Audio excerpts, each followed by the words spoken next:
नरेंद्र भी गायब, नरेंद्र भी गायब, नरेंद्र। आज बार्शी तालुक्यातील तमाम जनतेच्या वतीनं, संभाजी ब्रिगेडच्या वतीनं, शिवशाहू फुले आंबेडकर चळवळीच्या वतीनं आणि शेतकरी संघटनेच्या वतीनं बार्शी तहसील कार्यालयासमोर सिलेंडरची अंत्ययात्रा काढलेली आहे। सिलेंडरची अंत्ययात्रा काढायची वेळ महाराष्ट्रातील जनतेवरती आणि देशभरातल्या जनतेवरती या सरकारच्या नाकर्तेपणामुळे आलेल्या आहे, सरकारच्या नियोजन शून्य कारभारामुळे आलेल्या आहे। ज्या सरकारनं नेहमी अशा घोषणा केल्या जातात, नेहमी असं सांगितलं जातं की हा विश्वगुरु आहे आणि विश्वगुरु देशाचे पंतप्रधान असणारे, जगात त्यांच्या शब्दाला किंमत आहे।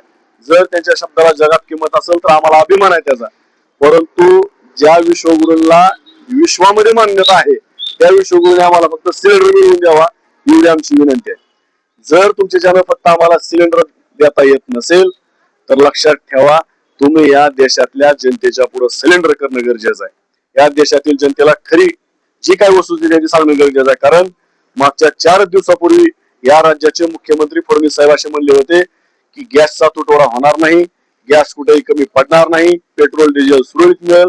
आणि आज अशी परिस्थिती आहे, प्रत्येक गॅस एजन्सीच्या समोर किमान 1,000 लोक आज गॅस सिलेंडर घेऊन बसलेले आहेत। या गॅस केवळ आम्हाला मिळत नसल्यामुळं, गॅसची वितरण व्यवस्था नीटनेटकी नसल्यामुळं, कुठलंही नियोजन नसल्यामुळं 40-42 अंश सेल्सिअस असणाऱ्या तापमानामध्ये आज सामान्य नागरिकांना रस्त्यावर उतरायची वेळ आणि रस्त्यावर बसायची वेळ या सरकारच्या नाकर्तेपणामुळे आलेली आहे। म्हणून आम्ही आज सिलेंडरची अंत्ययात्रा काढलेली आहे।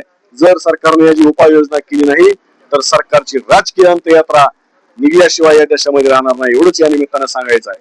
जय हिंद, जय महाराष्ट्र। नरेंद्र भी गायब, नरेंद्र भी गायब, नरेंद्र, नरेंद्र, नरेंद्र।